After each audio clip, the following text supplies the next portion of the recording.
yang diajar kami dari tim SMA Negeri 1 Raha, Provinsi Sulawesi Tenggara. Saya Azika Nurfaiza. Saya Laudia Sama Nusria. Dan saya Aulia Mutsira. Kami akan mempresentasikan hasil karya kami, yaitu alat filtrasi dan elektrolisis 4-in-1 yang kami beri nama A3H4. A3H4 ini berfungsi untuk memfiltrasi dan menelektrolisis air hujan. A3H4 ini nantinya akan menghasilkan air yang bersifat asam untuk desinfektan dan air yang bersifat basa yang merupakan air alkali. Menurut literatur yang kami baca, air alkali sangat baik untuk kesehatan. Selain itu, A3H4 juga akan menghasilkan gas oksigen dan hidrogen. Ayo simak video berikut. Kabupaten Muna merupakan salah satu wilayah yang terletak di Provinsi Sulawesi Tenggara. Sepanjang berdirinya Kabupaten Muna sampai dengan sekarang, ketersediaan sumber mata air masih menjadi salah satu permasalahan paling umum yang dihadapi beberapa daerah di Kabupaten Muna. Kebutuhan akan air yang semakin meningkat dengan keterbatasan sumber mata air membuat masyarakat memilih menggunakan air hujan sebagai alternatif untuk memenuhi kebutuhan air sehari-hari. Air hujan tersebut ditampung ke dalam bak penampungan agar dapat digunakan dalam jangka waktu yang lama. Namun, masyarakat kurang menyadari bahwa air hujan tersebut belum tentu layak untuk digunakan. Sehingga, untuk mengatasi persoalan tersebut, kami berinovasi membuat alternatif sederhana yang kami beri nama A3H4, alat filtrasi dan elektrolisis 4-in-1. Dengan memanfaatkan bahan-bahan sederhana yang mudah didapatkan oleh masyarakat setempat. Adapun langkah-langkah pada proses filtrasi adalah ijuk, arang, biji kelor, lumpang dan alu, 2 buah potongan botol, statif dan klem, gelas kimia, kapas, dan bahan yang paling utama adalah air hujan. Untuk proses pertama yakni filtrasi. Langkah awal yang harus dilakukan adalah keluarkan biji kelor dari kulitnya dan hancurkan dengan lumpang dan alu. Kemudian, masukkan biji kelor yang telah dihancurkan ke dalam air hujan yang akan difiltrasi. Lalu, diamkan sampai biji kelor mengendap. Pada tahap ini, biji kelor akan bertindak sebagai koagulan yang dapat mempercepat proses penggumpalan partikel-partikel lain dalam air, termasuk juga bakteri. Selanjutnya, letakkan ijuk yang telah dibersihkan ke dalam mulut botol sampai diperkirakan ijuk tidak akan lepas dari mulut botol. Ijuk berperan sebagai penyaring partikel-partikel debu dan kotoran dalam air. Lalu, botol dipasang ke klem yang telah dirangkai pada statif. Lalu, letakkan kembali ijuk ke dalam mulut botol kedua dengan tambahan kapas untuk membantu proses filtrasi yang dilakukan oleh ijuk. Kemudian, masukkan arang aktif secukupnya. Tutup mulut botol dengan menggunakan penutup botol dan pasang pada klem. Selanjutnya, tuangkan air yang telah bercampur dengan biji kelor ke dalam botol pertama. Air tersebut kemudian akan terfiltrasi dan menetes pada botol kedua yang berisi arang aktif. Pada botol kedua inilah terjadi proses absorpsi. Air akan terfiltrasi kembali oleh ijuk dan kapas yang ada di mulut botol. Arang sebagai karbon aktif akan menyerap molekul-molekul logam berat serta menghilangkan rasa dan bau pada air filtrasi pertama. Filtrat yang dihasilkan dari 2 kali proses filtrasi inilah adalah air yang memiliki kualitas lebih baik dan layak untuk digunakan oleh masyarakat.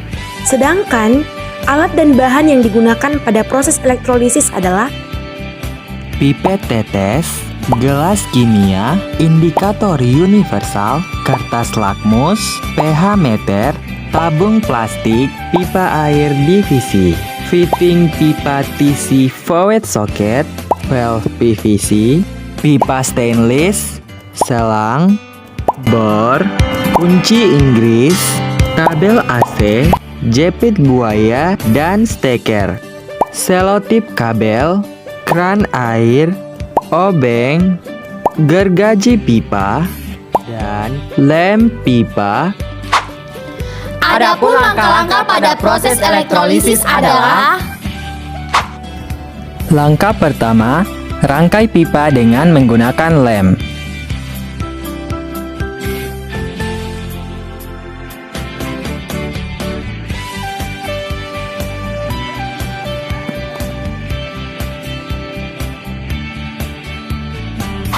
Kemudian, pasang kran pada masing-masing tabung plastik yang nantinya akan menjadi tabung elektrolisis.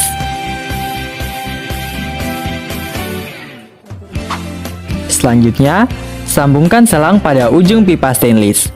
Lalu, potong selang kurang lebih 5 cm di atas pipa stainless. Kemudian, pasang pipa stainless pada lubang penutup tabung.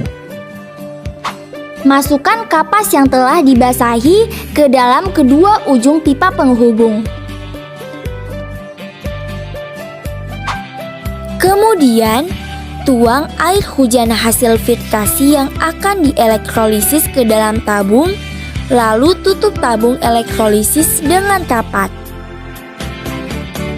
Selanjutnya, pasang jepit buaya yang telah dirangkai dengan kabel AC dan steker pada pipa elektrode.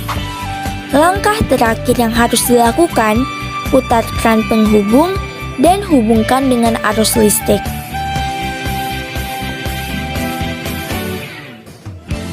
Arus listrik yang dialirkan ke anode melalui elektrolistatis akan memecah molekul H2O dan terurai menjadi ion H+, menghasilkan gas oksigen serta melepaskan sejumlah elektron. Setelah itu, elektron yang dilepaskan akan mengalir melalui pipa penghubung ke katode dan akan ditangkap oleh molekul H2O sehingga molekul H2O akan terurai menjadi ion OH- dan menghasilkan gas hidrogen. Inilah hasil inovasi kami, alat elektrolisis air hujan sederhana A3H4 yang nantinya akan menghasilkan air yang bersifat asam, air yang bersifat basa, gas oksigen, dan juga gas hidrogen. Untuk hasilnya, tunggu sampai dengan 24 jam. Setelah 24 jam, tutup keran penghubung dan hentikan arus listrik.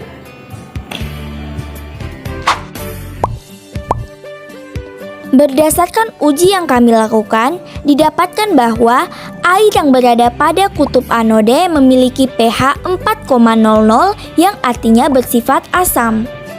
Sedangkan pada kutub katode didapatkan bahwa air bersifat basa karena memiliki pH 8,27. Hasil yang sama didapatkan baik ketika menggunakan indikator universal maupun saat menggunakan kertas lakmus.